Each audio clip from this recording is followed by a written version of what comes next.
ഈ സത്യവേദ പുസ്തകം 66 അല്ലയോ? അതെ. ചിലരുടെ കയ്യില് ഇച്ചിരി പുസ്തകം കൂടുതലുണ്ട്. അപ്പൊ നിങ്ങൾ ചോദിക്കും അതാരാണ്? അത് ഞാൻ പറയുന്നില്ല, അവരെ കാണുമ്പോൾ അറിയാം ഇത് പുസ്തകം കൂടുതലുള്ള ആൾക്കാരാ. എന്തായാലും ഇത് 66 പുസ്തകം. ആദ്യത്തെ പുസ്തകം ഉൽപ്പത്തി പുസ്തകം, ഒടുവിലത്തെ പുസ്തകം വെളിപ്പാട് പുസ്തകം, ഇങ്ങനെ 66 പുസ്തകം. ഇത് ഞാൻ എല്ലാ ഇടങ്ങളിലും ഇപ്പൊ പറയുന്നത്. കാരണം ഇത് ചിലർക്ക് ഈ പുസ്തകമായിട്ട് നടക്കുന്നതല്ലാതെ ഇത് എന്തുവാന്ന് ചിലർക്ക് അറിയത്തില്ല. എന്നാൽ നിങ്ങൾക്ക് പലർക്കും അറിയാം. കാരണം അതുകൊണ്ട് വേദപുസ്തകം പോലും ചിലർ കൊണ്ടുവരുന്നില്ല. കാരണം അത്രയ്ക്ക് തിട്ടമാണ്. കൊണ്ടുവന്നാലോട്ട് പലരും തുറക്കുന്നുമില്ല. അതും വളരെ സന്തോഷമാണ്. അതുപോലെ അവർക്ക് തിട്ടമാണ്. അപ്പൊ തിട്ടമില്ലാത്ത ആരെങ്കിലും ഉണ്ടെങ്കിൽ അവരുടെ അറിവിനാണ്. അപ്പോൾ ഇത് 66 പുസ്തകം. ആദ്യത്തെ പുസ്തകം ഉൽപ്പത്തി പുസ്തകം, ഒടുവിലത്തെ പുസ്തകം വെളിപ്പാട് പുസ്തകം, ഇങ്ങനെ 66 പുസ്തകം. ഏതാണ്ട് 1600 കൊല്ലങ്ങൾ കൊണ്ട് ലോകത്തിന്റെ വിവിധ ഇടങ്ങളിലിരുന്ന് ഏതാണ്ട് 40 എഴുത്തുകാരാൽ എഴുതപ്പെട്ടതാണ് ഈ സത്യവേദ പുസ്തകം. ഇപ്പൊ നിങ്ങളിൽ ദൈവദാസന്മാരിൽ ചിലരും ദൈവമക്കളിൽ ചിലരും ചിന്തിക്കുക, ഇത് പറയാനാണോ ഇയാൾ ഇങ്ങോട്ട് വന്നത്? അതെ. അതെന്താ? ചിലർക്ക് ഇപ്പോൾ ഇതിന്റെ വെളിവുണ്ടായിട്ടില്ല ഇത് എന്നതാണ്. അതുകൊണ്ടാണ്. അപ്പോൾ 66 പുസ്തകം. ആദ്യ പുസ്തകം ഉൽപ്പത്തി പുസ്തകം, ഒടുവിലത്തെ പുസ്തകം വെളിപ്പാട് പുസ്തകം. അപ്പോൾ ഇത് 1600 കൊല്ലം കൊണ്ട് ഏതാണ്ട് 40 എഴുത്തുകാരാൽ എഴുതപ്പെട്ടതായി പുസ്തകം.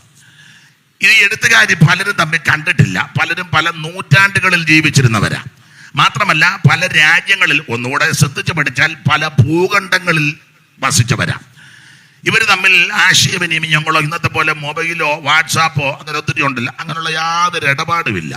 പലരും തമ്മിൽ കണ്ടിട്ടുമില്ല. കാരണം പല നൂറ്റാണ്ടിൽ ജീവിച്ചവരാ. പക്ഷേ എഴുതി ക്രമപ്പെടുത്തി 66 പുസ്തകമെല്ലാം കൂടെ ക്രമപ്പെട്ടു വന്നപ്പോൾ ഇതെല്ലാം ഒത്തെന്നുള്ളതാ ഈ പുസ്തകത്തിന്റെ വിശേഷത. കാരണം ഇത് തിരുത്തേണ്ടതായിട്ട് വന്നിട്ടില്ല, വെട്ടേണ്ടതായിട്ട് വന്നിട്ടില്ല, തൂക്കറവർ കൊണ്ട് തച്ചിനിരുന്ന് തൂത്ത് മാറ്റേണ്ട ഗതികേട് വന്നിട്ടില്ല. എഴുതിയത് എഴുതി, അത് അങ്ങനെ തന്നെ. കാരണം എന്നാണെന്നറിയാമോ? എല്ലാ തിരുവെടുത്തും ദൈവവിശ്വാസിയമാണ്. അതാ ഈ സത്യവേദ പുസ്തകത്തിന്റെ വിശേഷത. ഞാൻ എപ്പോഴും പറയും അതിന്റെ ഒരു കാരണം ഒത്തിരി ഉണ്ട്. തിരുത്തേണ്ട ഗതികേട് വന്നിട്ടില്ല. കാരണം ഉൽപ്പത്തി പുസ്തകം 1-ാം അധ്യായത്തിന്റെ 1-ാം വാക്യം വായിച്ചേ മോളെ. കാണാതെ അറിയാമെങ്കിലും മോള് വായിച്ചോ, തുറന്ന് വായിച്ചോ. അതല്ലയോ നല്ലത്. മതി. ആദിയിൽ ദൈവം മൈക്ക് ഇച്ചിരൂടെ എനിക്ക് കൂട്ടി തരാമോ? എന്നാ നമുക്ക് സാങ്ഷൻ ഉള്ളതാണല്ലോ. അപ്പം എൻ്റെ തൊണ്ട പോയിരിക്കുക, അതുകൊണ്ടാണ്. അപ്പോൾ ഇടയ്ക്കിടയ്ക്ക് കൂട്ടിക്കോണം. കാരണം നിങ്ങളുടെ കുഴപ്പമില്ല, എൻ്റെ കുഴപ്പമാണ്. എനിക്ക് മൊത്തം കുഴപ്പമാണ്. അപ്പൊ ശ്രദ്ധിക്കുക. ഉൽപ്പത്തി പുസ്തകം ആദ്യത്തെ അധ്യായം 1-ാം അധ്യായം 1-ാം വാക്യത്തിൽ ആദിയിൽ ദൈവം ബഹുവചനമല്ല, ഏകവചനമാ. ദൈവങ്ങൾ എന്നല്ല, ദൈവം. അപ്പോൾ 1600 കൊല്ലം മുമ്പ് ഒരു ദൈവത്തെ പരിചയപ്പെടുത്തി. 1600 കൊല്ലം കഴിഞ്ഞപ്പോഴും ആ ദൈവത്തെ മാത്രം തന്നെ പറഞ്ഞേക്കുന്നത്. ഇതിനിടയ്ക്ക് ദൈവം കളിക്കാൻ വേറെ ആരും കയറി വന്നില്ലെന്നുള്ളതാണ്. ഈ കാലയളവിലാണെങ്കിൽ ഇഷ്ടം പോലെ ദൈവങ്ങൾ, ആണുങ്ങളും പെണ്ണുങ്ങളും എല്ലാം ദൈവത്തിന്റെ വേഷം കെട്ടി ആടുക. പെണ്ണുങ്ങൾക്ക് ആ കാശ് കൂടുതൽ ദൈവം കളിച്ച. ആണുങ്ങൾ നിങ്ങൾക്ക് അത്ര കാശ് കിട്ടുകയല്ല. എന്നാൽ അവർക്ക് അതിൻ്റെ വകുപ്പ് അറിയാം. അപ്പോൾ മുടിയൊക്കെ അടിച്ചിട്ട് ഒരാട്ടമൊക്കെ ആടിക്കഴിയുമ്പം ചുമ്മാ നിൽക്കുന്നതിന് അവനും കിടന്ന് ഇളകുന്ന കാണാം. അപ്പോൾ പെണ്ണുങ്ങൾ ദൈവം കളിച്ചാൽ ആ കാശ് കൂടുതൽ. കോട്ടയത്തുണ്ടായിരുന്ന ദൈവം തങ്ക എന്നാ പേര്. ഞാൻ ആ ഭാഷക്കറിയാം. ഞാനൊരിക്കലും ഒരു യോഗത്തിന് പോയി നിന്നപ്പോൾ ഒരാൾ ചോദിച്ചു എവിടെ പോവാ? ഞാൻ പറഞ്ഞു ഇന്നടുത്തൊരു ദൈവം തങ്കയുടെ വീട്ടിലാണോ എന്ന് ചോദിച്ചു. തങ്ക എന്നാ പേര്. തള്ളെ അങ്ങ് ദൈവം ആയതാണ്. അതുപോലെ പാമ്പാടി സൈഡിലുണ്ടായിരുന്നു ശാന്തമ്മ ദൈവം. ശാന്തമ്മ എന്നാ പേര്. അങ്ങനെ തമ്മ തള്ളെ അങ്ങ് ദൈവം ആയതാണ്. കിഴക്കൻ സൈഡിലുണ്ടായിരുന്നു ബാബു ദൈവം. ഈ ദൈവം ആകുമ്പോൾ പേരെങ്കിലും ഒന്ന് വ്യത്യാസപ്പെടുത്തണ്ടേ. ദൈവത്തിൻ്റെ പേര് ബാബു. ഒരു സുഖമില്ല കേൾക്കാൻ. ഉണ്ടോ? സുഖമുണ്ടോ? ബാബു. ദൈവത്തിൻ്റെ പേര് ഒരു സുഖമില്ല. അപ്പം പേരെങ്കിലും ഒന്ന് മാറ്റേണ്ടതായിരുന്നു. ഒരു കാര്യം പറയാം, ബാബുവും ദൈവമല്ല, തങ്കയും ദൈവമല്ല, ചാത്തമ്മയും ദൈവമല്ല, പാപ്പച്ചനും ദൈവമല്ല. ആ പാപ്പച്ചൻ എന്നുള്ളത് ലോപിച്ചാലും ഒന്നും ഞാൻ പറയുന്നില്ല. ഇതൊന്നും ദൈവമല്ല. കാരണം പൗലോസ് ഗലാത്യ ലേഖനത്തെ കൊടുത്തിട്ട് പണമുണ്ട്. നമുക്കറിയാം സ്വഭാവത്താൽ ഇവരാരും ദൈവമല്ല. ഗലാത്യ ലേഖനം 4-ാം അധ്യായത്തിന്റെ 8 മുതൽ എന്ന് വായിച്ചേ മോളെ. ഗലാത്യ ലേഖനം 4-ന്റെ 8 മുതൽ. എന്നാൽ അന്ന് നിങ്ങൾ, മോള് പെട്ടെന്ന് വാക്യം എടുക്കുന്നുണ്ടല്ലോ, ദൈവം അനുഗ്രഹിക്കട്ടെ. പേരെന്തുവാ? മെറിൻ. പെട്ടെന്ന് വായിച്ചോ മോളെ, 4-ന്റെ 8 മുതൽ. എന്നാൽ അന്ന് നിങ്ങൾ ദൈവത്തെ അറിയാതെ, എന്നാൽ അന്ന് നിങ്ങൾ ദൈവത്തെ അറിയാതെ സ്വഭാവത്താൽ ദൈവങ്ങളല്ലാത്തവർക്ക് അടിമപ്പെട്ടിരുന്നു. അപ്പോൾ സ്വഭാവം വെച്ച് നോക്കുമ്പോൾ ഈ തങ്കയും ചാന്തമ്മയും ബാബു ഒന്നും ദൈവമല്ല. അതിനാ അത് പറയാം. ദൈവത്തിന്റെ ശ്രേഷ്ഠത, വിശിഷ്ടതയുണ്ട്. അതൊന്നും ഈ നാവ് കൊണ്ട് പറയാൻ പറ്റുന്നതല്ല. അവിടുന്ന് സർവശക്തനാ, സർവജ്ഞാനിയാ, സർവവ്യാപിയാ, സർവത്തെയും നിയന്ത്രിക്കുന്നവനാ, സർവത്തെയും സൃഷ്ടിച്ചവനാ, സർവത്തിന്റെ മേലെ അധികാരമുള്ളവനാ ദൈവം. എന്ന് പറഞ്ഞാൽ ഈ കാണുന്ന പൂജര കേജര വസ്തുക്കളെ മുഴുവൻ സൃഷ്ടിച്ചവനാ ദൈവം. ദൃശ്യമായതും അദൃശ്യമായതും വരുവാനുള്ളതും ഇപ്പോഴുള്ളത് എന്ന് വേണ്ട ഈ കാണുന്ന സകല അണ്ടകടാകത്തെ ബ്രഹ്മാണ്ട കോടിടാണ്ടത്തെ നിർമ്മിച്ചവനാ ദൈവം. അവിടുന്ന് അനാദിയായും ശാശ്വതമായും നമ്മുടെ ദൈവമാ. ഇസ്രായേലിന്റെ പ്രഥമ മഹാപുരോഗതനാകുന്ന അഹരോൻ മരിച്ചപ്പോൾ ഇസ്രായേൽ മക്കൾ വിലപിച്ച് ഭാരപ്പെട്ടപ്പോൾ അഹരോന്റെ അനുജനാകുന്ന പടയനിമത്തിന്റെ മധ്യസ്ഥനാകുന്ന മോശെ ഇസ്രായേൽ മക്കളുടെ വിലാപത്തെ അവൻ ലഘൂകരിക്കുവാൻ, അവരുടെ പ്രത്യാശയുടെ കൊടുമുടിയിൽ പിടിച്ചു കയർത്തുവാൻ അവൻ പാടിയ അല്ലെങ്കിൽ പ്രാർത്ഥിച്ച സങ്കീർത്തനമാ 90-ാം സങ്കീർത്തനം. അവിടെ വായിക്കുന്നത്, കർത്താവേ നീ തലമുറയായി ഞങ്ങളുടെ സങ്കേതമായിരിക്കുന്നു. പർവ്വതങ്ങൾ ഉണ്ടായതിനും നീ ഭൂമിയെയും ഭൂമണ്ഡലത്തെയും നിർമ്മിച്ചതിനും മുൻപ്. അവിടുന്ന് അനാദിയായും ശാശ്വതമായും ദൈവമാണ്. അല്ലാതെ തങ്കയും ബാബു ഒന്നും ഉണ്ടാക്കിയിട്ടില്ല. ഉള്ളതെല്ലാം ഉഴപ്പിച്ചാ ഇവർ പോയേക്കുന്നത്. അതാ സ്വഭാവത്താൽ ഇവരാരും ദൈവങ്ങളല്ല. ദൈവത്തിന്റെ വിശേഷതയുണ്ട്. ഈ അടുത്ത കാലത്ത് കേട്ടു ദൈവത്തിന് ശ്വാസം മുട്ടലായെന്ന്. അപ്പൊ ചോദിച്ചെന്തിയ? ദൈവം മെഡിക്കൽ കോളേജിലായി. അതാ പറഞ്ഞത്, ഇത് ദൈവമല്ല നീ പറയുന്നത്. ദൈവം ശ്വാസം കൊടുത്തയാളാ. അന്നേരം നമ്മൾ കേൾക്കുക ദൈവത്തിന് ശ്വാസം മുട്ടല്. നിങ്ങളാരും കേട്ടില്ലായിരിക്കും. അതാ പേപ്പറിലും ഉണ്ടായിരുന്നു ദൈവത്തിന്. പിന്നെ പിറ്റേന്ന് വന്ന് ദൈവം വെന്റിലേറ്റർ കയറിയെന്ന് പറഞ്ഞു. എന്നിട്ട് എല്ലാവരോടും പറഞ്ഞു, എല്ലാവരും പ്രാർത്ഥിക്കണം, ദൈവത്തിന് ശ്വാസം കിട്ടി രക്ഷപ്പെട്ട്. സ്വഭാവത്താൽ ഇവരാരും ദൈവമല്ല. ആത്മാക്കൾ ദൈവം എന്നു നിരൂപിക്കേണ്ടാരും. ചത്തമർത്യാത്മാക്കൾ ദൈവം എന്നു നിരൂപിക്കേണ്ടാരും. ചത്തമർത്യാത്മാക്കൾ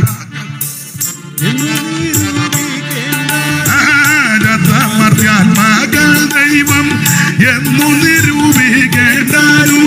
100 ദൈവങ്ങൾ സത്യദൈവം ഒന്നേയുള്ളൂ. 100 ദൈവങ്ങൾ സത്യദൈവം ഒന്നേയുള്ളൂ. ഏക സത്യദൈവമേയുള്ളൂ. ഭൂവാസികളെ ഏക സത്യദൈവമേയുള്ളൂ. ഏക സത്യദൈവമേയുള്ളൂ.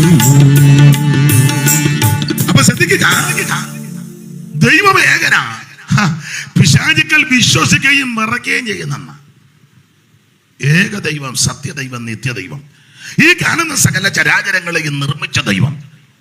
ഞാൻ ചിലയിടങ്ങളിൽ ചൊല്ലാറുണ്ട്, വേദവികാരത്തിന്റെ പ്രഥമ ഭാഗത്തുണ്ട്, യാതൊരു കാലത്തെയാണ് ആദിയായി നിർദ്ദേശിപ്പതിന് ആയതിനറുതിയില്ലാതുള്ള യുഗം മുമ്പും വീതരൂപനായി വിമലാഭനായി നിന്ന നീതി മഹാനീതിയെ ആദരാൽ വന്ദിക്കുന്ന. അടുത്ത ലൈന, സകല ലോകങ്ങൾക്കും ആദികാരണം ഇവൻ.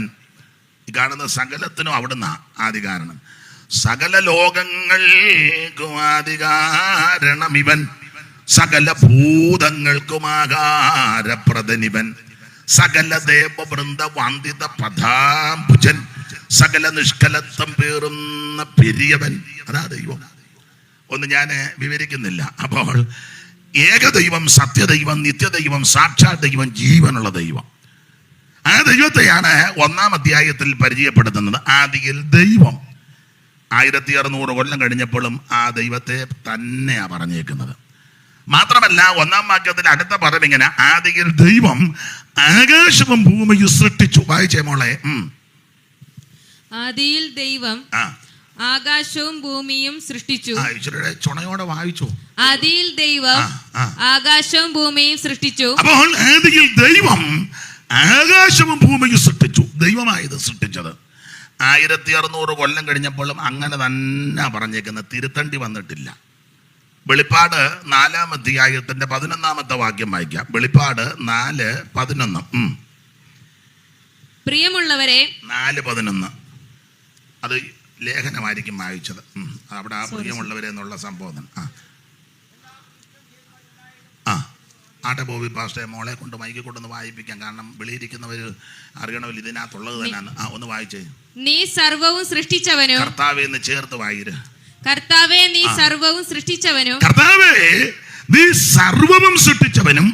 എല്ലാം നിന്റെ ഇഷ്ടം ഹേതുവാൽ. എല്ലാം നിന്റെ ഇഷ്ടം ഹേതുവാൽ ഉണ്ടായതും സൃഷ്ടിക്കപ്പെട്ടതും ആകയാൽ. അപ്പൊ ശ്രദ്ധിച്ചേ, കർത്താവേ നീ സകലവും സൃഷ്ടിച്ചവനാ. അപ്പൊ ഉൽപ്പത്തി 1:1 പറഞ്ഞു, ആദിയിൽ ദൈവം ആകാശവും ഭൂമിയും സൃഷ്ടിച്ചു. 1600 കൊല്ലം കഴിഞ്ഞ് വെളിപ്പാട് പുസ്തകം വന്നപ്പോൾ അങ്ങനെ തന്നെ പറഞ്ഞേക്കുന്നത് ദൈവം തന്നെ സൃഷ്ടിച്ചത്. അതായത് പുസ്തകത്തിന് തിരുത്തേണ്ട ഗതികേട് വന്നിട്ടില്ല, വെട്ടേണ്ട ഗതികേട് വന്നിട്ടില്ല, തൂത്ത് കളയേണ്ട ഗതികേട് വന്നിട്ടില്ല. ഇത് ശ്രേഷ്ഠമേറിയ പുസ്തകമാണ്. ഇങ്ങനെ പറഞ്ഞാൽ ഒത്തിരി കാര്യം പറയാനുണ്ട്. ഇങ്ങനെയുള്ള ഈ പുസ്തകമാണ് 66 പുസ്തകങ്ങൾ അടങ്ങിയ സത്യവേദ പുസ്തകം. ഇതിലെ പഴയ നിയമ പുസ്തകം 39, പുതിയ നിയമ പുസ്തകം 27. അതിലെ പഴയ നിയമ പുസ്തകം 39 എണ്ണം 32 പേര് എഴുതിയതാണ്. പുതിയ നിയമത്തിലെ 27 പുസ്തകം 8 പേരാണ് എഴുതിയിരിക്കുന്നത്.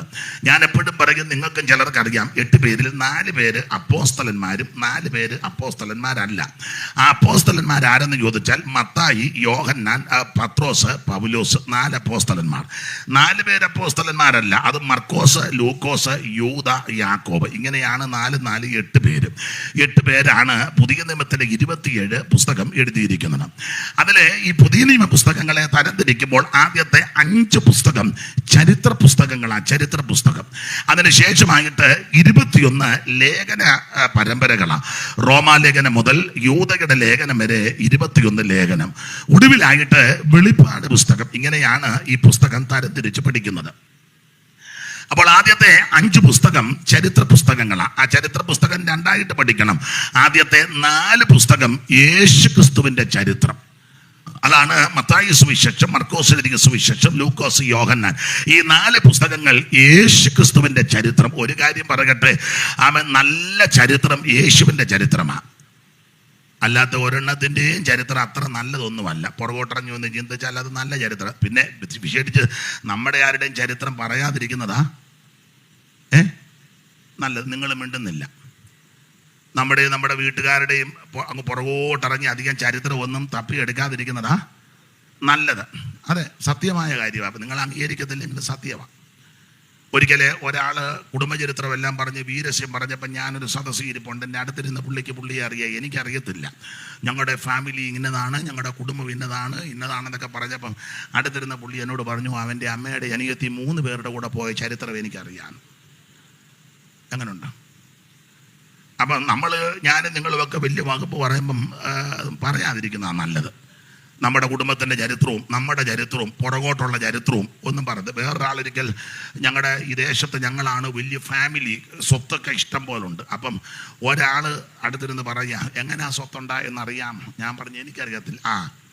ഒരുത്തനെ കുരുമുളക് വിൽക്കാൻ വന്ന് ബാഗ് വെച്ച് മറന്നുപോയി. ഇവൻ്റെ വല്യപ്പൻ അത് അടിച്ചു മാറ്റി, അങ്ങനെ ഉണ്ടാക്കിയ കാശാണ്. ആ ചരിത്രം വന്നു എന്നെക്കൊണ്ട് എന്നെ നിങ്ങളല്ല ഇങ്ങനെ ഇരിക്കുന്നേ. നമ്മുടെ ചരിത്രമൊന്നും അധികം പറയാതിരിക്കുന്നതാണ് നല്ലത്. മാനത്തിന് മുന്നേ മൗനം, അതാ നല്ലത്. വേറൊരാള് ചരിത്രമൊക്കെ പറഞ്ഞു അവൻ്റെ ചരിത്രമൊന്നും പറയണ്ട. ഞാൻ ചോദിച്ചാൽ അതിനാ സ്വത്തുമൊക്കെ ഉണ്ട്. പണ്ട് കാലത്ത് ഇവൻ്റെ വല്യപ്പൻ ചെമ്പിനകത്ത് വെച്ച് അവിടെ ജോലി ചെയ്തവനെ പുഴുങ്ങിയവനാണ്. അതുകൊണ്ടാണ് ഇതിനെല്ലാം വട്ട് പിടിച്ച് നടക്കുന്നതെന്ന്. ആ കുടുംബത്തിൽ ഒത്തിരി വട്ട് കേസുണ്ട്. അപ്പം എന്നെ വിടുതൽ കിട്ടാത്ത പ്രവാചകന്മാരെല്ലാം വന്ന് പറഞ്ഞു, ഇന്ന് വിടുതലാണ്, നാളെ വിടുതലാണ്. ഇന്ന് സൈക്കിൾ ചവിട്ടും പോലെ, തയ്യൽ മെഷീൻ നടത്തും പോലെ നിൽക്കുക. ഒരു വിടുതൽ നടക്കുന്നില്ല. കാരണം ഈ ശാപം ഇങ്ങനെ കിടക്കുക.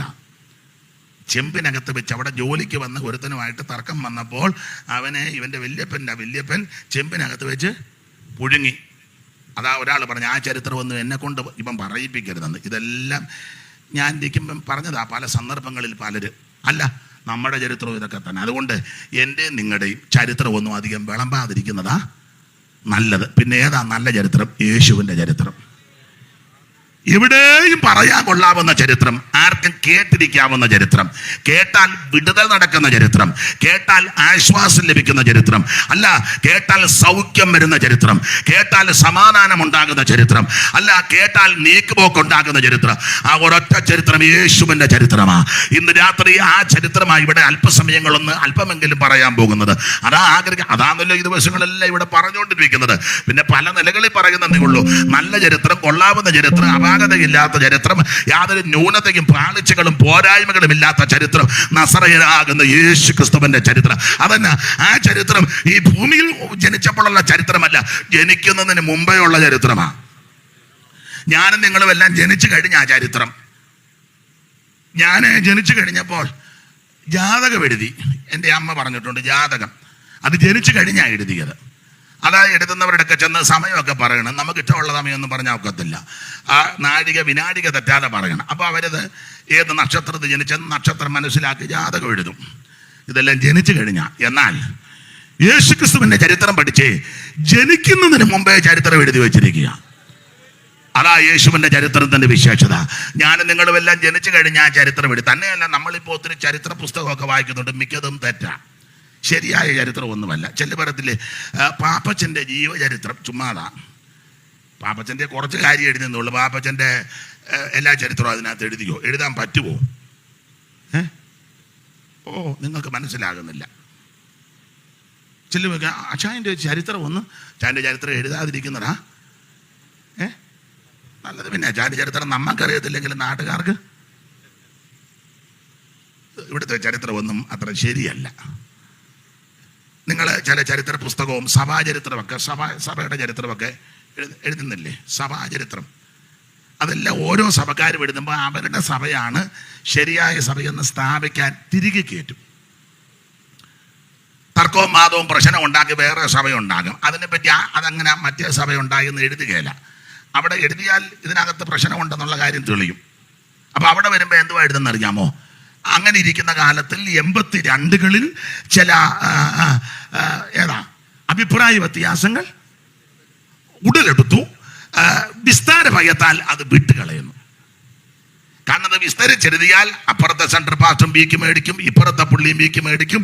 ആ ഏരിയയിലെ പുള്ളിക്കും ബിക്ക് കൊള്ളും, ഈ ഏരിയയിലെ പുള്ളിക്കും ബിക്ക് കൊള്ളും. നിങ്ങൾക്ക് മനസ്സിലാകാടിയാണോ? എന്നെ പൊട്ടം കളിപ്പിക്കുകയാണോ? ഇവിടുത്തെ ചരിത്രം ഒന്നും ശരിയല്ല.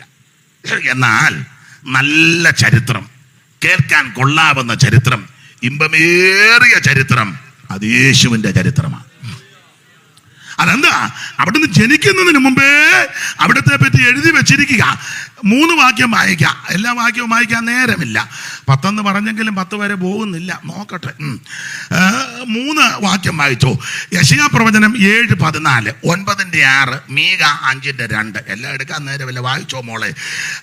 യെശയ്യാ പ്രവചനം 7:14 വായിച്ചേ മോളെ. അതുകൊണ്ട് കർത്താവ് തന്നെ നിങ്ങൾക്കൊരു അടയാളം തരും. മിശിഹാ തമ്പുരാൻ ജനിക്കുന്നതിന് 100-700 കൊല്ലം മുമ്പ് ചരിത്രം എഴുതി വെച്ചിരിക്കുക ആത്മാവിൽ. അതുകൊണ്ട് കർത്താവ് തന്നെ നിങ്ങൾക്ക് ഒരു അടയാളം തരും. പിന്നെ കന്യക ഗർഭിണിയായി ഒരു മകനെ പ്രസവിക്കും. അവന് ഇമ്മാനുവേൽ എന്ന് പേർ വിളിക്കും. പിന്നെ തിന്മ തള്ളി നന്മ തിരഞ്ഞെടുപ്പാൻ പ്രായമാകും വരെ അവൻ തൈരും തേനും കൊണ്ട് ഉപജീവിക്കും. ഞാനിപ്പോ അത് തൊടുന്നില്ല. എന്തിനാ തൈരിന്റെ കാര്യമൊക്കെ? സ്തോത്രം. കന്യക ഗർഭിണിയായി ഒരു മകനെ പ്രസവിക്കും. ഇത് നസറയനാകുന്ന യേശു ക്രിസ്തു ജനിക്കുന്നതിന് 100-700 കൊല്ലം മുമ്പ് അവിടുത്തെ ചരിത്രം എഴുതി വെച്ചിരിക്കുക. കന്യകാസുതനായി ധരയിൽ വന്നുദിച്ച ധന്യനിമാനുവൽ ഇവൻ താനേ.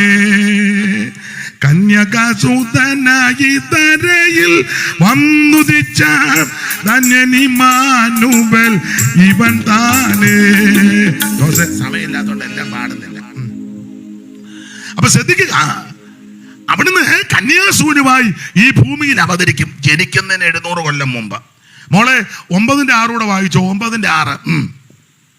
നമുക്ക് ഒരു ശിശു ജനിച്ചിരിക്കുന്നു. പിന്നെ നമുക്കൊരു മകൻ നൽകപ്പെട്ടിരിക്കുന്നു. പിന്നെ ആധിപത്യം അവന്റെ തോളിലിരിക്കും. അവൻ അത്ഭുത മന്ത്രി, വീരനാം ദൈവം, നിത്യപിതാവ്, സമാധാന സമാധാന പ്രഭു എന്ന് പേർ ഇത് വിളിക്കപ്പെട്ടു. നമ്മുടെ കർത്താവാകുന്ന യേശു ക്രിസ്തുവിനെ പറ്റിയായി പ്രവചനം. അതും എത്രയോ കൊല്ലം മുമ്പ് എഴുതി വെച്ചിരിക്കുക. മാത്രമാണോ അവിടുന്ന് എവിടെ ജനിക്കും? അത് മീഖയെ കൊണ്ട് പറഞ്ഞു. വായിച്ചേ മോളെ, 5:2 മീഖ 5 ഇതെല്ലാം നമുക്ക് അറിവുള്ള വാക്യമാ, എങ്കിലും ഒന്ന് ഓർപ്പിക്കുന്നേ ഉള്ളു. വായിര് 5:2. നീയോ ബെത്ലഹേം എഫ്രാത്തേ, നീ യഹൂദ സഹസ്രങ്ങളിൽ ചെറുതായിരുന്നാലും ഇസ്രായേലിന് അധിപതിയായിരിക്കേണ്ടുന്നവൻ എനിക്ക് നിന്നിൽ നിന്ന്. അപ്പോൾ ക്രിസ്തുയേശു എവിടെ ജനിക്കും? അതും ജനിക്കുന്നതിന് മുന്നേ എഴുതി വെച്ചിരിക്കുക. അതാ ഞാൻ പറഞ്ഞ ഏറ്റവും നല്ല ചരിത്രം യേശു ക്രിസ്തുവിന്റെ ചരിത്രമാണ്. എവിടെ ജനിക്കും, എങ്ങനെ ജീവിക്കും, എവിടൊക്കെ പോകും, എന്തൊക്കെ ചെയ്യും, ഇതെല്ലാം ചരിത്രം നേരത്തെ ജനിക്കുന്നതിന് മുന്നേ എഴുതി വെച്ചിരിക്കുക. അപ്പോൾ ഏറ്റവും നല്ല ചരിത്രം യേശു ക്രിസ്തുവിന്റെ ചരിത്രമാണ്.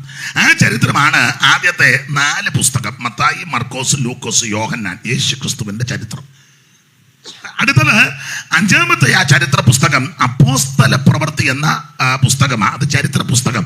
ആ ചരിത്രം ഏതെന്ന് ചോദിച്ചാൽ ആദിമ സഭയുടെ ചരിത്രമാണ്. ആദിമ സഭ ഏതാ സഭ? ഓരോ ആൾക്കാരും പറയുന്നത് ഞങ്ങളുടേതായ ശരിയായ സഭയെന്ന, കത്തോലിക്കരായ സഹോദരങ്ങൾ പറയുന്നത് ശരിയായ സഭ കത്തോലിക്ക സഭയെന്ന. തിരുസഭ റോമിലെ വത്തിക്കാനിൽ ബഹുമാന്യനായ പോപ്പിന്റെ കീഴിൽ ലോകമെമ്പാടും വിശുദ്ധമായി പടർന്ന് പന്തലിച്ച് കിടക്കുന്ന സഭ കത്തോലിക്ക സഭ. കത്തോലിക്കാന്ന് തന്നെ അവര് ചെന്ന് പറയുന്നില്ല, തിരുസഭയെന്നേ പറയുള്ളൂ. അപ്പോൾ അവർ പറയുന്നത് ശരിയായ സഭ തിരുസഭയാണെന്ന്. അതിന്റെ ചരിത്രമാണ് ചിലരുടെ ധാരണ. ഏതാ? അപ്പോസ്തല പ്രവൃത്തി അല്ല, കത്തോലിക്കരുടെ ചരിത്രമല്ല. അപ്പൊ യാക്കോബക്കാർ പറയുന്നത് അവരുടെ ചരിത്രം. പിന്നെ ഞങ്ങളാ പാടിയത് ഓർത്തഡോക്സ്. കാരണം അന്ത്യോക്യയുടെ കീഴില് അവിടെ വെച്ചാന്നല്ലോ ആദ്യം ക്രിസ്ത്യാനി എന്ന് പേര് വന്നത്. അപ്പൊ ഞങ്ങൾക്ക് ആ പാരമ്പര്യം അന്ത്യോക്യ. ഈയിടെയും പോയി വാഴിച്ചു വെച്ചൊക്കെ വന്നിരിക്കുക. ആയിക്കോട്ടെ. അപ്പൊ അവര് പറയുന്നത് ഞങ്ങളാ ശരിയായ സഭ, കത്തോലിക്കരല്ല, പാരമ്പര്യം ഞങ്ങൾക്ക് അന്ത്യോക്യ. അപ്പോൾ പത്രോസിന്റെ സിംഹാസനമൊക്കെ അവിടെ ഉണ്ടെന്ന വേദപുസ്തകം പഠിച്ചാൽ ഇതുങ്ങൾക്ക് കൊരണ്ടി പോലും ഇല്ലായിരുന്നു. പിന്നെ ആ സിംഹാസനം അത് വേറൊരു വിഷയം, നിൽക്കട്ടെ. അങ്ങനെ എഴുതിയേക്കുന്ന ഈ നാഴിക വരെ ഞങ്ങൾക്ക് ഉടുപ്പാനും ഉണ്മാനും ഇല്ലാതെ സ്ഥിരവാസം കൂടാതെ. മോളെ ചിലക്ക് സംശയം വായിച്ചേ 4:10 കൊരിന്ത്യർക്ക് എഴുതിയ 1-ാം ലേഖനം 4-ാം അധ്യായത്തിന്റെ 10 മുതൽ വായിച്ചേ. കൊരണ്ടി ഉണ്ടോ, സ്റ്റൂളുണ്ടോ, തുണിയുണ്ടോ എന്നൊക്കെ ഒന്ന് അറിയാമല്ലോ. വായിരെ. ഞങ്ങൾ ക്രിസ്തു നിമിത്തം ഭോഷന്മാർ, നിങ്ങൾ ക്രിസ്തുവിൽ വിവേകികൾ. ഞങ്ങൾ ബലഹീനർ, നിങ്ങൾ ബലവാന്മാർ. ഞങ്ങൾ മഹത്തുക്കൾ. ഒന്നുകൂടെ വായിച്ചേ. നിങ്ങൾ മഹത്തുക്കൾ. അങ്ങനെ വായിര്. നിങ്ങൾ മഹത്തുക്കൾ, ഞങ്ങൾ മാനഹീനർ. അടുത്തത് ഈ നാഴിക വരെ ഞങ്ങൾ ബഹുവചനമാ എഴുതിയ പൗലോസും ശേഷമുള്ള അപ്പോസ്തലന്മാരും എന്ന് സാരം. അതാ ഈ നാഴിക വരെ ഞങ്ങൾ വിശന്നു. അപ്പോസ്തലന്മാർ ആദിമകാലത്തെ മിക്കപ്പോഴും വിശപ്പാ. അതുകൊണ്ടല്ലോ ആരുടെയോ വയലിറങ്ങി കതിര് പറിച്ച് തിരുമ്മി തിന്നത്. വിശന്ന് ഊപ്പാട്. ഇന്നത്തെ അപ്പോസ്തലന്മാർക്ക് വിശപ്പ് എന്ന് പറഞ്ഞ എന്നാന്ന് പോലും ചുമ്മാ ഇരിക്കുമ്പോൾ നട്ട്സ് കഴിച്ചുകൊണ്ടിരിക്കുക. ഇന്നാളൊരാള് അനുശോചനം വേറൊരു രാജ്യത്തിരുന്ന് പറയുന്നു, ചയൻ കടന്നു പോയതിൽ ദുഃഖമുണ്ട്. ഉണ്ടോ? നിങ്ങൾക്ക് മനസ്സിലാകാരിയാണോ? നിങ്ങൾ കണ്ടു അല്ലയോ? ആയിക്കോട്ടെ, എല്ലാം കാണുന്നുണ്ടല്ലോ. അപ്പോൾ ജോസ് തന്നെ ഇരുത്തി ഒരു ചിരിച്ച്. ജോസ് കണ്ടില്ലയോ? കണ്ടു കാണും. ജോസായിരിക്കും ആദ്യം കാണുന്നേ. അതാണ്. അപ്പൊ ശ്രദ്ധിച്ചേ, ആദിമ നൂറ്റാണ്ടിലെ അപ്പോസ്തലന്മാർക്ക് മിക്കപ്പോഴും വിശപ്പാ. അതുകൊണ്ടല്ലയോ ശീമോന്റെ വീട്ടിൽ ചെന്ന് കൈ കഴുകാതെ ഭക്ഷണം.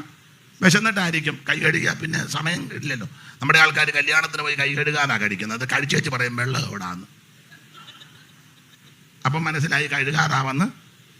കഴുകിയേച്ചാന്നെങ്കിൽ നേരെ കഴിച്ചേച്ച് അങ്ങോട്ട് കഴുകിയെടുത്തോട്ട് പോയാൽ പോരെ. നിങ്ങൾക്ക് മനസ്സിലാകുന്നില്ലേ? കഴിച്ചേച്ച പറഞ്ഞ് വെള്ളം. ഞാൻ കണ്ടിട്ടുണ്ടോ?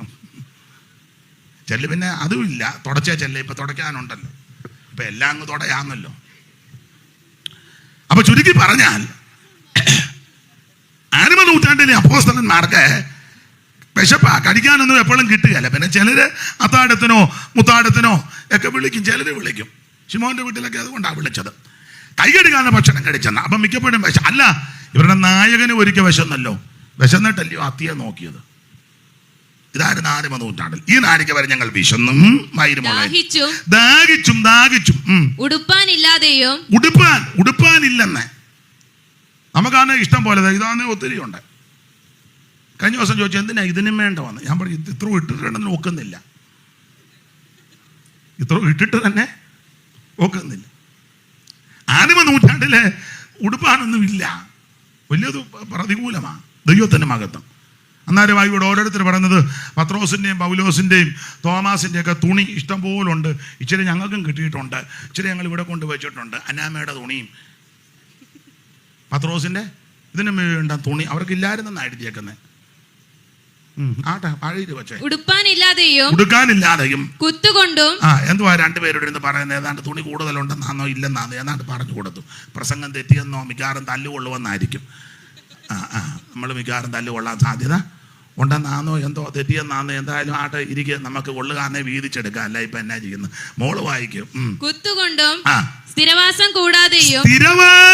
കൂടാതെ. അതാ ഞാൻ പറഞ്ഞത് സ്വന്തമായിട്ട് സ്ഥലവും ഒന്നുമില്ല, സ്ഥിരവാസം കൂടാതെയും. അന്നാലാ പറഞ്ഞ അന്ത്യോക്യ സിംഹാസനമുണ്ട്, അവിടെ സിംഹാസനമുണ്ട്, ഇവിടെ ഉണ്ടെന്ന്. സ്ഥിരവാസം കൂടാതെ നിങ്ങൾ നടക്കുന്നത്.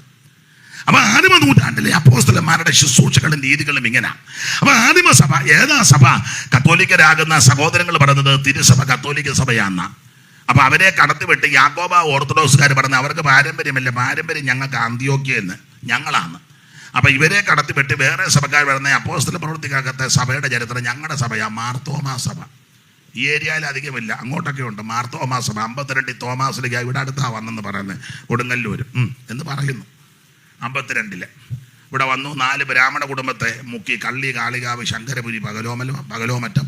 അതിലൊരു ശാഖയാണ് വരാപ്പുഴ പാർത്തത്. അതിൻ്റെ ഒരു ശാഖ കുമ്പനാട്ടോട്ട് പോയി, വേറൊരു ശാഖ റാന്നി സൈഡിലോട്ട്. അങ്ങനെയൊക്കെയാണ് ഒപ്പിച്ച് വെച്ചേക്കുന്നത്.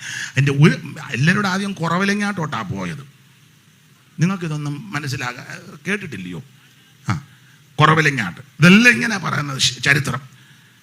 അപ്പോൾ 52 തോമാച്ചൻ വന്നെന്ന്. അപ്പോൾ തോമാച്ചൻ വന്നതിനെ വിശ്വസിക്കാത്ത ആൾക്കാർ പറഞ്ഞ് ആ തോമാച്ചൻ അല്ല വന്നത്, 345 എങ്ങാണ്ട് വേറൊരു തോമാച്ചൻ വന്നു. അത് അക്കനായി തൊമ്മൻ. ആ തോമാച്ചൻ ഇല്ല, അങ്ങനെയല്ലയോ പറയുന്നത്? കൂടുതലും ആ സഭക്കാരാ അത് പറയുന്നത്. അതെ, എന്നാന്ന് പുള്ളിക്കും എനിക്കും അറിയാം എന്നാണ്. സ്തോത്രം. അതാ ഞാനൊരിക്കൽ ഒരു സ്ഥലത്ത് ചെന്നപ്പോൾ ചോദിച്ചു, അവർ നിങ്ങളുടെ കൂടെ? അവർ മറ്റേതാ, ഞങ്ങൾ അവിടുന്ന് വന്നതാണ്. അങ്ങനെയുണ്ട്. അവർ മറ്റേതാ, ഞങ്ങൾ ഒന്നും നിങ്ങൾക്കറിയാമല്ല. ഇതുപോലെ പച്ചപരമാർത്ഥികൾ വന്നിരിക്കുന്നു. ദൈവം നിങ്ങളെ സഹായിക്കട്ടെ. അപ്പം അവർ പാട്ടുമൊക്കെ പാടും. കൊടുങ്ങല്ലൂർ വന്നത് ഒത്തുതീരിച്ചവർ കപ്പൽ കയറി. അവിടുന്ന് ആ പാട്ട് കേട്ടിട്ടില്ലേ? പിന്നെ ഒത്തുതീരിച്ചവർ കപ്പൽ കയറി വായിക്കുന്നു.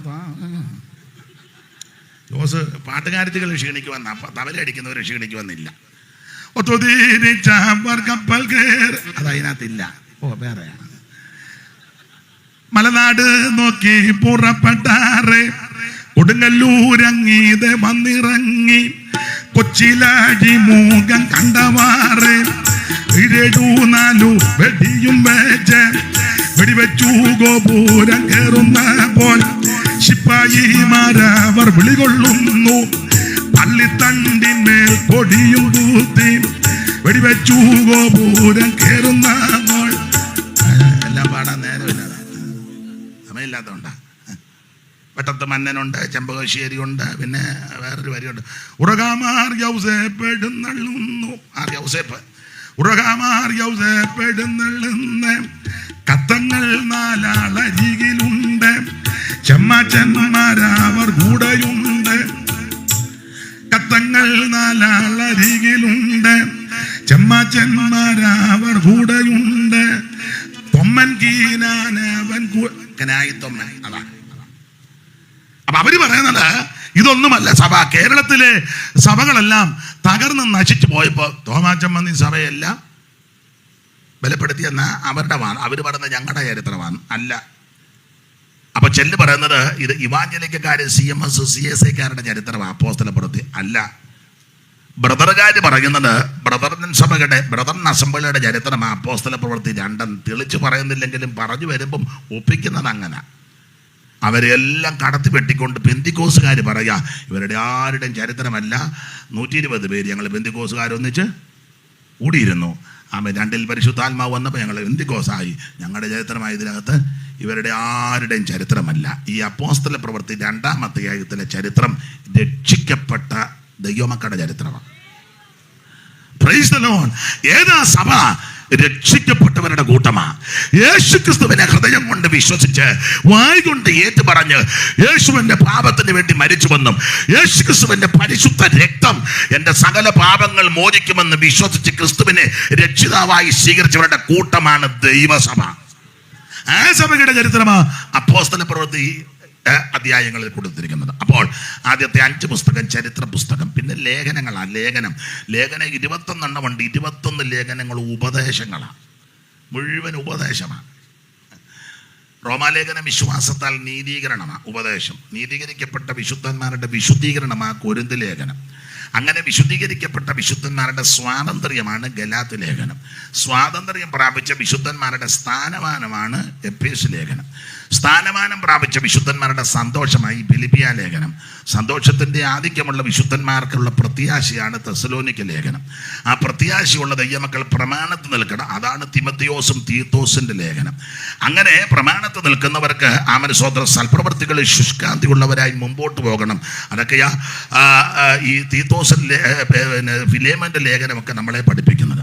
അങ്ങനെയുള്ളവർക്ക് ദൈവം ഒന്ന് കരുതി വെച്ചിട്ടുണ്ട്. എബ്രായ ലേഖനം ഏറ്റവും നല്ലതൊന്ന് മുൻകരുതി, കരുതലുകളാണ്. അങ്ങനെ കരുതലുള്ള ദൈവമക്കൾ ആമൻ പ്രവർത്തിയിൽ ക്രിസ്തുവിനെ വെളിപ്പെടുത്തണം. അതാ യാക്കോബിന്റെ ലേഖനം. അങ്ങനെ പ്രവർത്തിയിൽ ഉത്സകരായി പോകുന്ന ദൈവമക്കൾ ആമൻ സ്തോത്രം ദൈവ സ്നേഹത്തിൽ അടിയുറച്ചു നിൽക്കണം. അതാണ് യോഹന്നാന്റെ ലേഖനം. അതിനു മുമ്പ് ആമൻ സ്തോത്രം പ്രത്യാശയുടെ കൊടുമുടിയിൽ എത്തിക്കുന്നത് ആ പത്രോസിന്റെ ലേഖനം. അതിനുശേഷമായിട്ട് ദൈവസ്നേഹത്തിൽ നിൽക്കേണ്ടത് യോഹന്നാന്റെ ലേഖനങ്ങൾ. അങ്ങനെ സ്നേഹത്തിൽ നിൽക്കുന്ന ഈ വിധത്തിൽ നീതീകരിക്കപ്പെട്ട് വിശുദ്ധീകരിക്കപ്പെട്ട് സ്വാതന്ത്ര്യത്തോടെ സ്ഥാനമാനം കാത്ത് സന്തോഷത്തോടെ ആമനസ്തോത്രം പ്രത്യാശയോടെ പ്രമാണത്തോടെ ദൈവിക കരുതലുകൾ അനുഭവിച്ച് ആമനസ്തോത്രം പ്രവൃത്തിയിൽ ആ യേശുവിനെ വെളിപ്പെടുത്തി അവൻ പ്രത്യാശയോടെ സ്വീകാര്യം മുറുകപ്പെടുത്തി ദൈവസ്നേഹത്തിൽ നിലനിൽക്കുന്ന ദൈവമക്കൾക്ക് തരുന്ന ഒടുവിലത്തെ ലേഖനമായ യൂദായുടെ ലേഖനം വീഴാതെ വണ്ണം നിങ്ങളെ സൂക്ഷിക്കും. ഇതാണ് 21 ലേഖനങ്ങൾ, മുഴുവൻ ഉപദേശങ്ങളാണ്. ഒടുവിലായിട്ട് മറഞ്ഞിരുന്ന വിഷയമെല്ലാം കൂടെ മറമാറ്റി വെളിപ്പെടുത്തിയ വെളിപ്പാട് പുസ്തകം. ഇങ്ങനെയായി പുതിയ നിയമത്തിലെ 27 പുസ്തകം. ദൈവത്തിന് മഹത്വം. നമ്മൾ ഇന്ന് രാത്രി അതിലെ യോഹന്നാന്റെ സുവിശേഷം 10-ാം അധ്യായത്തിന്റെ 4-ാം വാക്യമാണ് വായിച്ചത്. മോളെ ഒന്നുകൂടെ വായിച്ചു.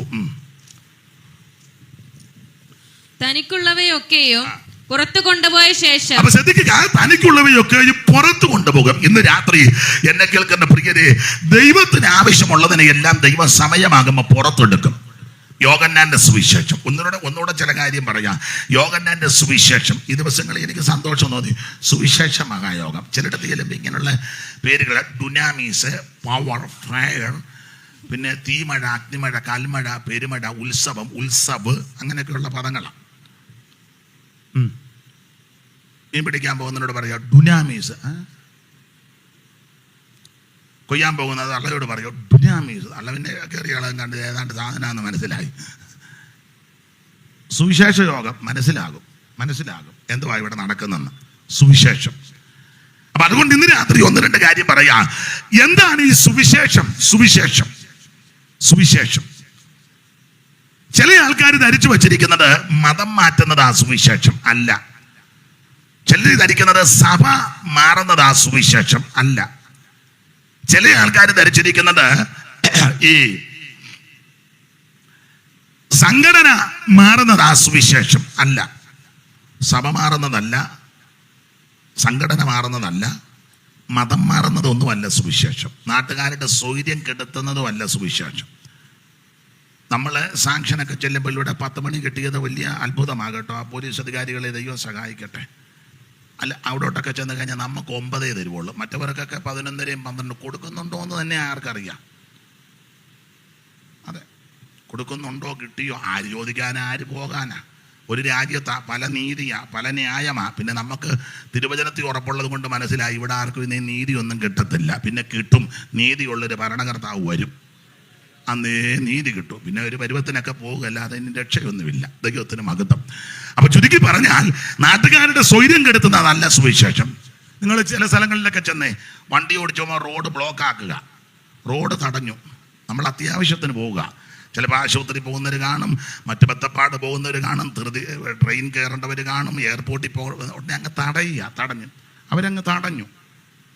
മെയിൻ റോഡിൻ്റെ നടുക്ക് ഓരോ സാധനമൊക്കെ വെച്ചേക്കുക. സാധനത്തിൻ്റെ പേരൊന്നും എന്നെ കൊണ്ട് പറയിപ്പിക്കണ്ട, കാണുമ്പോൾ അറിയാവില്ല എന്നൊക്കെ സാധനമാണ്.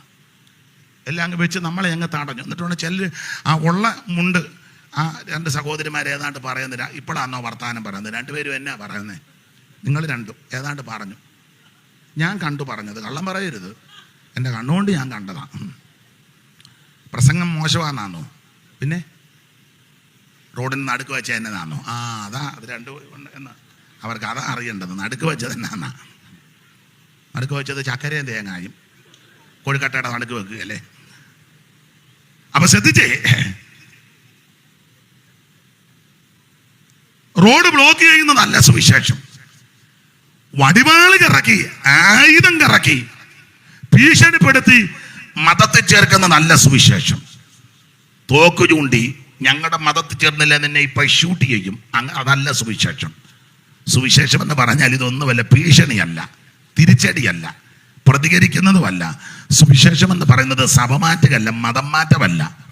ആരും ഒക്കെ പറയുന്നു കഞ്ഞിയും കാശും കൊടുത്ത് ആൾക്കാരെ കൂട്ടുന്നു, കൊള്ളാൻ. ഞാൻ പറഞ്ഞു ചോറ് കൊടുത്തിട്ട് പോലും ഏക്കുന്നില്ല, പിന്നെ ആ കഞ്ഞി ഇപ്പൊ ആർക്ക് വേണം കഞ്ഞി? ചോറ് നല്ല ഒന്നാന്തരം നെന്മയും കൊടുത്തിട്ട് പോലും, എന്നിട്ടും കഴിച്ചു തൃപ്തി ഇല്ലാതാ പോകുന്നത്. നമ്മൾ ചോദിക്കല്ലേ കഴിച്ചോ? കിട്ടിയില്ലേ? കിട്ടി, ഉണ്ടായിരുന്നു, മീൻ കഷണം ഉണ്ടായിരുന്നു, കാണുമായിരിക്കും. തന്നില്ലേ? തന്നു. കിട്ടിയില്ല? കിട്ടി. അതിനാ മാസം കഴിഞ്ഞേച്ച് പോകുമ്പോൾ കാണിച്ചേച്ച് പോകുന്ന അത് ആ ഒടുവിലൊരു ഡയലോഗ്, നമ്മൾ ഇതിനൊന്നും അല്ലല്ലോ, പിന്നെ എന്ത് പച്ചപ്പരമാർത്ഥികളാ. അപ്പൊ ഇവിടെ ഇത് കഞ്ഞിയും കാശും ഒന്നും കൊടുത്ത് ആൾക്കാരെ ചേർക്കുന്ന ജോസിന്റെ മോനാണോ? ദൈവം എൻ്റെ കേട്ട മോനെ. അപ്പൊ കഞ്ഞിയും കാശും കൊടുത്ത് ചേർക്കുന്ന മാർഗമല്ലിത്. തയ്യൽ മെഷീൻ കൊടുത്ത് ഇതിനകത്ത് ചേർക്കുന്നതല്ല സുവിശേഷം. വീട് വെച്ച് കൊടുത്ത് 2 മുറി അടുക്കളയും ചായപ്പും അങ്ങനെ വെച്ചു കൊടുത്ത് ചേർക്കുന്നതല്ല സുവിശേഷം. ബാത്റൂം ഇല്ലാത്തവർക്കെല്ലാം ഓരോ ബാത്റൂം, അതല്ല സുവിശേഷം. വണ്ടി ഇല്ലാത്തവർക്ക്, സൈക്കിൾ ഇല്ലാത്തവർക്ക് ഒരേ സൈക്കിള്, അതല്ല സുവിശേഷം. സുവിശേഷം എന്ന് പറഞ്ഞാൽ മതം മാറ്റുന്നതോ സഭ മാറ്റുന്നതോ നാട്ടുകാരുടെ സൗകര്യം കെടുത്തുന്നതൊന്നുമല്ല. പിന്നെന്തുവാ സുവിശേഷം? സുവിശേഷം എന്ന് പറഞ്ഞാൽ ഒരു വ്യക്തിയാ, അത് മറ്റാരുമല്ല, നസറായനാകുന്ന യേശു ക്രിസ്തു. മനുഷ്യവർഗത്തിന്റെ പാപത്തിന് പരിഹാരം വരുത്തുവാൻ സ്വർഗ മഹിമകൾ വെടിഞ്ഞ് ഈ താണലോകത്തിലേക്ക് ഇറങ്ങി വന്ന നസറായനാകുന്ന യേശു ക്രിസ്തു, അതാണ് സുവിശേഷം. മോളെ 2:5 വായിച്ചു, തിമോഥെയോസിന്റെ 2-ാം ലേഖനം 2:5. എല്ലാവർക്കും മനപ്പാടമാ, എങ്കിലും മോള് മൈക്കിൽ കൂടെ വായിച്ചു. സ്വർഗം വിട്ടിറങ്ങി വന്നു, സ്വർഗമഹിമകൾ വെടിഞ്ഞു, ഇടയ്ക്കു വേണ്ടി യേശു യാഗമായി. സ്വർഗം വിട്ടിറങ്ങി വന്നു, സ്വർഗമഹിമകൾ വെടിഞ്ഞു, ഇടയ്ക്കു വേണ്ടി യേശു യാഗമായി. സ്വർഗം വിട്ടിറങ്ങി വന്നു, സ്വർഗമഹിമകൾ വെടിഞ്ഞു, ഇടയ്ക്കു വേണ്ടി യേശു യാഗമായി. വായിച്ച 2:5. ദൈവം ഒരുവനല്ലോ, ദൈവത്തിനും മനുഷ്യർക്കും മധ്യസ്ഥനും ഒരുവൻ, എല്ലാവർക്കും വേണ്ടി മറുവിലയായി തന്നെ താൻ. ദാവീദിന്റെ സന്തതിയായി ജനിച്ച് മരിച്ചിട്ട് ഉയർത്തെഴുന്നേറ്റ യേശു ക്രിസ്തുവിനെ ഓർത്തുകൊള്ളുക, അതാകുന്നു ഞങ്ങളുടെ സുവിശേഷം. അപ്പൊ സുവിശേഷം ഇതാ, ഏതാ? യേശു ക്രിസ്തു, അതാ സുവിശേഷം. സുവിശേഷം മതം മാറ്റുന്നതല്ല, സഭ മാറ്റുന്നതുമല്ല. സുവിശേഷം ദാവീദിന്റെ സന്തതിയായി ജനിച്ച് മരിച്ചിട്ട് ഉയർത്തെഴുന്നേറ്റ യേശു ക്രിസ്തുവിനെ ഓർത്തുകൊള്ളുക, അതാകുന്നു സുവിശേഷം. ഓടിച്ചു പോകാം. അപ്പൊ സുവിശേഷം യേശു ക്രിസ്തുവ. ഇനി എന്തിനായി സുവിശേഷം? എന്തിനാ? ചില ആൾക്കാർ പറയുന്നത് ഒരു കൂലി മേലെയില്ലാത്ത കുറെ അവന്മാരിറങ്ങിയിട്ടുണ്ടെന്ന് നമ്മളെ ചൂണ്ടിക്കൊണ്ട് പറയുന്നതാണ്. ഒരു ജോലിയും കൂലിയും മേലെയില്ലാത്ത കുറെ. ഞങ്ങളൊരിക്കലും ഒരു പരസ്യയോഗത്തിന് പോയപ്പം ഒരു തള്ള മതിലിനകത്ത് എന്ന് പറയാം, ആടെ നടക്കുന്ന ജോലിയും മേലെയില്ലാത്ത കുറെ അവന്മാർ ഇങ്ങോട്ടെങ്ങാനും കയറിയാൽ ഞാൻ ചൂലെടുത്ത് അങ്ങനുണ്ട്. ജോലിയും കൂലിയും വേലയില്ലാത്തവരാണോ? നിങ്ങൾ അന്വേഷിച്ച് നോക്കുക. എല്ലാവർക്കും വിദ്യാഭ്യാസവും മുന്നേ ജോലിയൊക്കെ ഉള്ളവരെ ഇവിടെ ഇരിക്കുന്നവരെല്ലാം പിന്നെ ഇച്ചിരി വിദ്യാഭ്യാസം ഇല്ലാത്തത് എനിക്കേ ഉള്ളൂ. അതെൻ്റെ വർത്താനം കേൾക്കുമ്പോൾ അറിയാമല്ലോ, യാതൊരു വിവരവും ഇല്ല. അതല്ലേ കൊച്ചനെ അവിടെ ഇരുത്തിയത്. വിവരം ഉണ്ടായിരുന്നെ അങ്ങനെ ചെയ്യുമോ? കാക്കാശിന് വിവരമില്ലാത്ത ആൾ ഞാനാ. ഇവിടെ എല്ലാം ജോലിയും കൂലിയും വേലയൊക്കെ ഉള്ളവരാ. പക്ഷേ യേശുവിൻ്റെ സ്നേഹം അവരെ തേടിയെത്തിയപ്പോൾ ആ സ്നേഹം മറ്റുള്ളവരെയും കൂടെ അറിയിക്കാൻ വേണ്ടി അവർ ഈ മാർഗത്തിൽ വന്നാൽ, അല്ലാതെ തള്ള പറയും പോലെ കൂലിയും ജോലിയും ഇല്ലാത്തവന്മാരല്ല. ദൈവത്തിന് മഹത്വം. അപ്പൊ ചിലർ ധരിച്ചിരിക്കുന്നത് സുവിശേഷം ഒരു പണിയില്ലാത്ത പോലെ വയറ്റിപ്പഴപ്പാന്ന്. വയറ്റിപ്പഴപ്പ് ആർക്കാ വയറ്റ്? എല്ലാവർക്കും വയറ്റ് വേണ്ടായോ?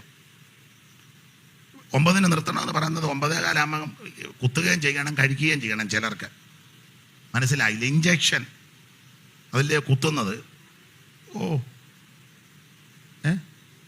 ഇൻസുലിൻ.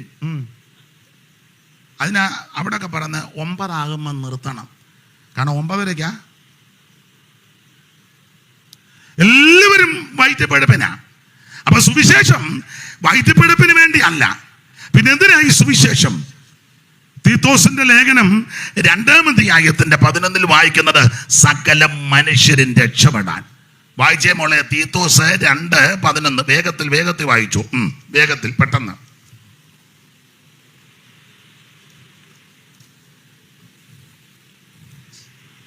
ഇത് പൂർണ്ണ ഗൗരവത്തോടെ അല്ല, 2:11. തീത്തോസിനെ കാണാഞ്ഞിട്ട് എന്നൊരു വാക്യം ഉണ്ട്, അതായിരിക്കാം.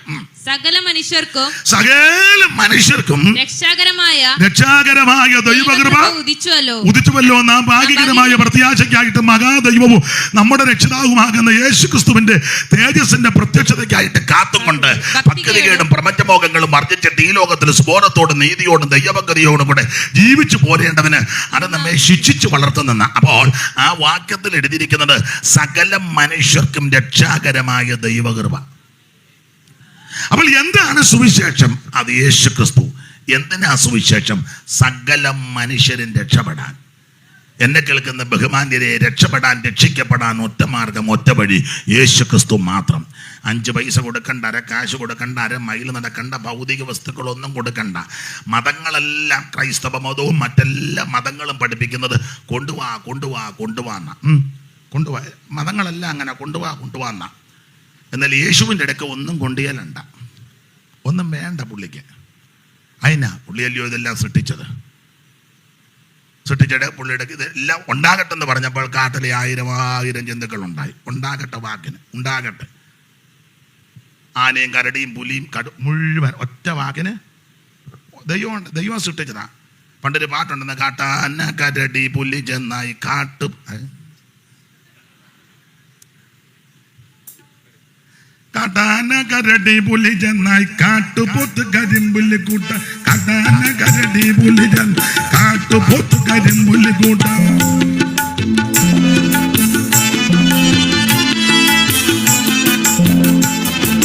കാട്ടാന കരടി പുലി ചെന്നായി കാട്ടുപോത്ത് കരിമ്പുലി കൂട്ട.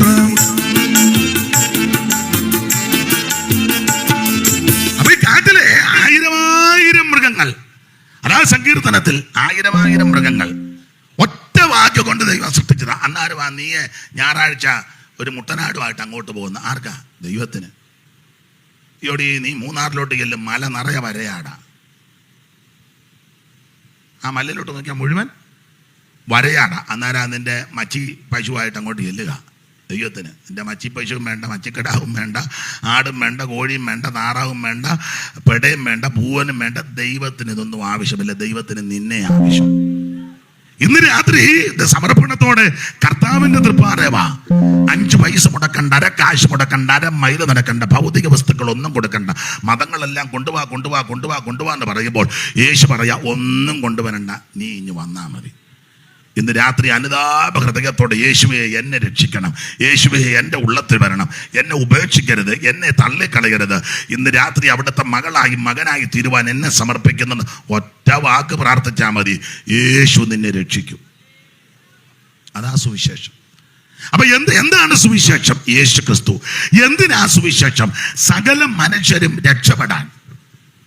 ഇനി ആരായി സുവിശേഷം കേൾക്കേണ്ടത് ആരാ? നമ്മൾ സുവിശേഷം പറയാനൊക്കെ ചെല്ലുമ്പോഴത്തില്ല നമ്മൾ പറയും സുവിശേഷം അതുകൊണ്ട് അവിടോട്ട് ചെല്ലും. അവിടെ നിങ്ങളുടെ ആൾക്കാരുണ്ട്. ആരാ? ക്ലീറ്റസും മേഴ്സിയും ഫ്രാൻസിസും ഫെർണാണ്ടസും നിങ്ങളുടെ ആൾക്കാർ. അങ്ങോട്ട് ചെല്ലും. അലോഗ്യം വേണ്ടെന്ന് ഓർത്ത് നമ്മൾ അങ്ങോട്ട് ചെല്ലുമ്പോൾ അവർ ചോദിക്കാൻ സുവിശേഷം ഒക്കെ ഞങ്ങൾക്കറിയാം. അതുകൊണ്ട് അങ്ങോട്ട് ചെല്ലും. ദാമോദരനും ദാശായിണിയും അബ്ദുള്ളയും റഹ്മാനും അങ്ങോട്ട് പോകും. ചുരുക്കി പറഞ്ഞാൽ നമ്മളെ നിലത്തും താഴെ നിർത്തുകയല്ല. പിന്നെ നമ്മുടെ ആൾക്കാർക്കും പരുവം നോക്കിയ നടത്തിയെന്ന് പേര് മതി ചിലർക്ക്, എല്ലാവരും അല്ല, ചിലർക്ക് പേര് മതി. പക്ഷേ സുവിശേഷം ആർക്കാ? സുവിശേഷം സകല ജാതികളും കേൾക്കണം. മോളെ 49 സങ്കീർത്തനത്തിന്റെ 1 വാക്യം, ഒത്തിരി വാക്യങ്ങൾ എടുപ്പിക്കേണ്ടതുണ്ട്. തെളിവിന് ഓരോന്നോരോന്ന് വായിച്ചാൽ മതി. കാരണം അരി വെന്തോന്ന് എല്ലാ അരിയിലും പിടിച്ച് ഞെക്കണ്ടല്ലോ, ഒരെണ്ണം മതി ഞെക്കാൻ വേണ്ടി തന്നെ ഇപ്പോൾ ഓരോന്ന് തരുന്നത്. 49 സങ്കീർത്തനം 1. സകല ജാതികളുമായുള്ളവരെ ഇത് കേൾക്കണം. ഏത്? സുവിശേഷം കേൾക്കണം. സകല ജാതികളുമായുള്ളവര് ഇത് കേൾക്കണം. ഏത്? സുവിശേഷം കേൾക്കണം. എല്ലാവർക്കും കേൾക്കാൻ പറ്റാവുന്നത് ആ സുവിശേഷം. എല്ലാവർക്കും കേൾക്കാൻ കൊള്ളാം. മറ്റു കാര്യങ്ങളൊന്നും എല്ലാവരും കേൾക്കാൻ കൊള്ളുകയില്ല. എല്ലാവരും എല്ലാം പറയാനും ഒക്കത്തില്ല, പറയത്തുമില്ല. നിങ്ങൾ ശ്രദ്ധിച്ചിട്ടില്ലേ? ചില അമ്മമാരും അപ്പച്ചന്മാരും ഒക്കെ വർത്താനം പറയുമ്പോൾ പിള്ളേർ വന്നിരിക്കുമ്പോൾ ചോദിക്കും, എന്തുവാടാ മൂത്തവർ വർത്താനം പറഞ്ഞതിൻ്റെ കീഴെ എന്നാ കേൾക്കാനാ എന്ന് പറഞ്ഞാൽ കൊച്ചുങ്ങൾക്ക് കേൾക്കാൻ പറ്റാത്തതൊക്കെ ആ മൂത്തവരിരുന്ന് അതെ, അതുകൊണ്ടല്ലേ പിള്ളേരെ എഴുന്നേപ്പിച്ച് വിടുന്നത്. മൂത്തവർ വർത്താനം മുന്നോട്ട് നേരത്തെ നമ്മൾ പറഞ്ഞിട്ടുണ്ട്. പ്രായമുള്ളവർ വർത്താനം പറയുമ്പോൾ കീഴേ കയറി. അപ്പോൾ പ്രായമുള്ളവർ പറയുന്നതെല്ലാം ഇതുപോലെ തന്നെ കൊച്ചുങ്ങൾക്ക് കേൾക്കാൻ മേല. ഇപ്പം നേരെ തിരിച്ചു, കൊച്ചുങ്ങൾ ഇങ്ങോട്ടാ. എന്തുവാ ഞങ്ങൾ പിള്ളേർ പറയുന്നതിനിടെ ഇപ്പം അങ്ങനെ. പാപ്പായോട് നേരത്തെ പറഞ്ഞുകൊണ്ട് ഞങ്ങൾ ഫ്രണ്ട്സ് സംസാരിക്കുന്നതിൻ്റെ കീഴേ കയറിയായി പറയാം. ഞങ്ങൾ വേറെ വിഷയമാണ് പറയാൻ. അപ്പം ഇവിടെ എല്ലാവർക്കും കേൾക്കാൻ പറ്റാവുന്ന കാര്യമല്ല എല്ലാവരും പറയുന്നത്. പക്ഷേ സുവിശേഷത്തിൻ്റെ വിശേഷത എന്നാണെന്നറിയാമോ? എല്ലാവർക്കും കേൾക്കാം. അപ്പച്ചനും കേൾക്കാം, അമ്മച്ചിക്കും കേൾക്കാം, വല്യപ്പനും കേൾക്കാം, വല്യമ്മയ്ക്കും കേൾക്കാം, കൊച്ചുമക്കൾക്കും കേൾക്കാം, മക്കൾക്കും കേൾക്കാം. ഏത് പ്രായത്തിൽപ്പെട്ടവർക്കും, ഏത് വ്യക്തികൾക്കും, ഏത് ജാതിക്കാർക്കും, ഏത് സമുദായസ്ഥർക്കും, ഏത് വ്യക്തികൾക്കും കേൾക്കാൻ പറ്റാവുന്ന, സുഖം തോന്നുന്ന, കേട്ടിരിക്കാൻ പറ്റാവുന്ന, വിടുതൽ നടത്തുന്ന ഒരേ ഒരു വാർത്ത, അത് സത്വർത്തമാനം, ഗുഡ് ന്യൂസ്, സുവിശേഷം, നല്ല വാർത്ത യേശുക്രിസ്തുവിനെ പറ്റിയാണ്. അപ്പൊ എന്താണ് സുവിശേഷം? അത് യേശുക്രിസ്തു. എന്തിനാ സുവിശേഷം? സകല മനുഷ്യരും രക്ഷപ്പെടാൻ. ആരാ കേൾക്കേണ്ട? സകല ജാതികളും ഇത് കേൾക്കണം. ഇനി ഓടിച്ചു പറയാം, കേട്ടാലുള്ള ഗുണം എന്നാ? കേട്ടാൽ സുവിശേഷം കേട്ടാനുള്ള ഗുണം ഞാൻ ഓടിച്ചു പറയാം. വാക്യങ്ങളെല്ലാം എടുപ്പിക്കാൻ നേരമില്ല. ഒന്ന്, സുവിശേഷം കേട്ടാൽ മാനസാന്തരം ഉണ്ടാകും. മർക്കോസിന്റെ സുവിശേഷം 1 അധ്യായത്തിന്റെ 14 മുതൽ താഴോട്ട് പഠിക്കുമ്പോൾ യേശു ഗലീലയിൽ വന്നെന്ന യേശു ഒന്ന് വായിച്ചു തരുമോളെ, എന്തായാലും സമയം പോയി. എന്നാൽ യോഹന്നാൻ തടവിലായ ശേഷം യേശു ഗലീലയിൽ ഗലീലയിൽ ചെന്ന് ദൈവരാജ്യത്തിന്റെ സുവിശേഷം പ്രസംഗിച്ചു. അടുത്തത്, കാലം തികഞ്ഞു, ദൈവരാജ്യം സമീപിച്ചിരിക്കുന്നു, മാനസാന്തരപ്പെട്ട് സുവിശേഷത്തിൽ ശ്രദ്ധിക്കുക. സുവിശേഷം കേട്ടാൽ ഒന്ന്, മാനസാന്തരം ഉണ്ടാകും. എന്തുവാ ഈ മാനസാന്തരം? വിവരിക്കാൻ നേരമില്ല, തിരിഞ്ഞു വരണം. നേരത്തെ പോയിക്കൊണ്ടിരുന്ന പാതയിൽ നിന്ന്, വഴിയിൽ നിന്ന്, അതിൽ നിന്നെല്ലാം തിരിഞ്ഞു വരണം. എങ്ങോട്ട് തിരിക്കണം? ദൈവത്തിങ്കിലേക്ക് തിരിക്കണം. അതാ മാനസാന്തരം. അപ്പോൾ മാനസാന്തരപ്പെടണം. അപ്പോസ്തല പ്രവൃത്തിയുടെ പുസ്തകം പഠിക്കുമ്പോൾ മാനസാന്തരം എന്ന് പറഞ്ഞാൽ വഷളത്വം വിടുന്നതാ. വഷളത്വം, ഒത്തിരി വഷളത്വം ഉണ്ട്. ഞാനിപ്പോൾ ഇങ്ങോട്ട് വന്നപ്പോൾ ഒരു വഷളത്വം കണ്ടു. ഒന്നും മൈക്ക് കൂടെ പറയാൻ മേല, ഒന്നും പറയാനൊക്കത്തില്ല. വഷളത്വം, ഒരേ ആചാരങ്ങളും അനുഷ്ഠാനങ്ങളും ഒക്കെ വഷളത്വങ്ങളാണ്. ഇതെല്ലാം അങ്ങ് വിടണം. അപ്പോൾ വഷളത്വം വിടുന്നതാണ് മാനസാന്തരം. അറിയായ്മയുടെ കാലത്ത് ഒത്തിരി കാര്യങ്ങൾ കാട്ടിക്കൂട്ടി ചെയ്തു കൂട്ടി. എന്നാൽ ഇപ്പോൾ അങ്ങനല്ല. മാനസാന്തരപ്പെട്ട് കഴിയുമ്പോൾ ഒരു തിരിഞ്ഞു വരവ്, വഷളത്വം വിടുന്നത്. ശരിക്കും മാനസാന്തരപ്പെട്ടവരെ കണ്ടാൽ അറിയാം. മാനസാന്തരത്തിന് ഏറ്റവും വലിയ ഉദാഹരണം സക്കായിയുടെ മാനസാന്തരമാണ്. സക്കായിക്ക് യേശു എങ്ങനെയുള്ളവനെന്നൊന്ന് കാണാൻ പുള്ളി കേട്ടിട്ടേ ഉള്ളൂ യേശുവിനെ പറ്റി. അപ്പോൾ ചെല്ല് പറഞ്ഞു, നല്ല ആളാ, നല്ല സുമുഖനാ, സുന്ദരനാ. ആ മുഖത്തോട്ട് നോക്കി ആ കണ്ണെടുക്കുകയില്ല. ഏതാ? യേശുവിൻ്റെ മുഖത്തോട്ട്. അതെങ്ങനെ? യോമിന് ഞാൻ പള്ളി വന്നു, പള്ളിയിരുന്നവരുടെ എല്ലാം കണ്ണ് നമ്മളെയൊക്കെ രാത്രി കണ്ട 5-ാം വന്ന് ചത്തു പോകും വെട്ടമില്ലെങ്കിൽ. ആ നോട്ട് ഇപ്പം തന്നെ ചിലരുടെ ഇരിപ്പ് കണ്ടിട്ട് പരുവക്കേടാ. ഞാൻ കണ്ട് പലരെയും ഞാൻ ശ്രദ്ധിച്ചു. ആ മോന്ത ഇങ്ങനെ ഉള്ള ഇരിപ്പ്, ഒന്നാമതൊരു കളറും നിറവും ഇല്ല, അതിനിടയ്ക്ക് ഇരിക്കുന്ന കണ്ട ഞാൻ കണ്ട എല്ലാവരെയും വീക്ഷിച്ചുകൊണ്ട് ഞാൻ വന്നപ്പം മുതൽ നോക്കുന്നുണ്ട്. നമ്മളൊക്കെ ഞാൻ പ്രാർത്ഥിക്കാൻ തന്നെയല്ല, ഇടയ്ക്ക് ഞാൻ നോക്കുന്നുമുണ്ട്. കണ്ടു ആ ഇരിപ്പ് നോട്ടമൊക്കെ കണ്ടിട്ട് മിക്കവർക്കും ഒരു ചൈതന്യമില്ല. പക്ഷേ യേശുവിൻ്റെ മുഖത്തോട്ട് നോക്കി അങ്ങനല്ല, എന്തോ പ്രഭയാണെന്നറിയാമോ.